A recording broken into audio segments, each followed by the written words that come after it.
none turi kwa 30 Mata turahimbaza abatagatifu Papa Pio wa gatanu, mutagatifu Roberto wa Morenio, mutagatifu Yosefu wa Kotolengo.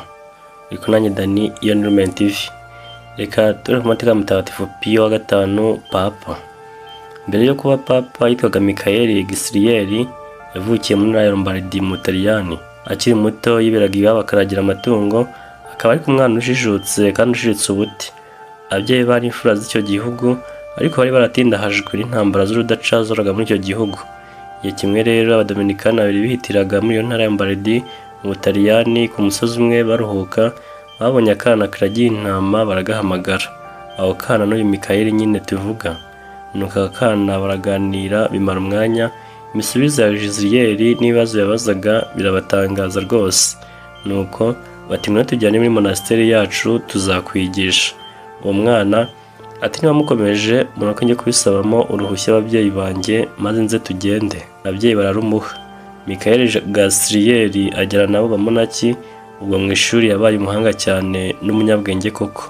Amaze imyaka 20 avutse, abanditse umwarimu w'amashuri akomeye, yahawe sacerdote ya Kiyakarindwi Mutarama 1528. Ahahereye sacerdote ntiyatinda gutorwaho umukuru w'urugo rwa monaki yari arimo. Mu nyigisho ze nziza z'iyobokamana akenshi yibanda ku nyigisho za Mutagatifu Thomas wa Aquin niwe wabaye umudominikani. Mu mwaka w'1550 yaterewe kuba umukuru w'urubyiruko rwa Kiliziya. Nyuma atorwa k'umucamanza abarezwe kwigisha cyangwa kwemera ibinyoma. Uwo murimo ariko nubwo yawukoranye ukuri kutabera, abonamo abanzi cyane, kuko nyine bamwe bashaka ko yajya babera. Aregwa ndetse i Roma agomba kujyayo kwiregura. Agenda ajya gusaba icumbi muri monasteri ya Mutagatifu Albina, monasteri y'abadominikani nayo.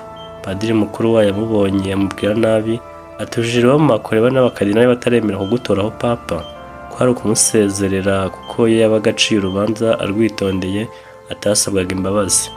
Nyamara umupadiri avuga atyo ntiyatekerezaga ko aho kumusesereza ahubwo amuhanuriye ukuri. Gisirieri ageze i Roma, umukardinali mukuru amaze kumva urubanza rwe aramwiyegereza, amuhesha ubwepiskopi. Ahabereye we Gisirieri arushaho gukunda abakene n'imbabare zose no gukorera ingoma ya Kristo kigabo koko, bituma abakardinali bidatinze. Papa Paul wa kane atanze hatorwa Gisirieri kumuzungura, ubwo yitwa Papa Pio wa gatanu.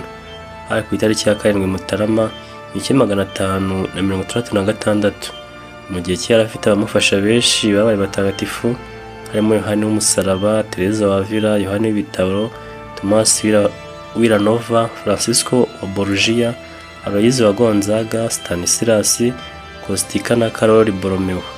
Ni ku ngoma y'Ikiliziya yakoze inama nkuru ya Tarantini yaciwe Uprotestanti, niho kandi abakristo batsindiye abayisilamu b'abanyaturukiya ku rugamba rw'Ilepanti, bakaba bashaka kwigarurira Burayi bwose. Nyuma y'intsinzi yashyizeho umunsi wa rozari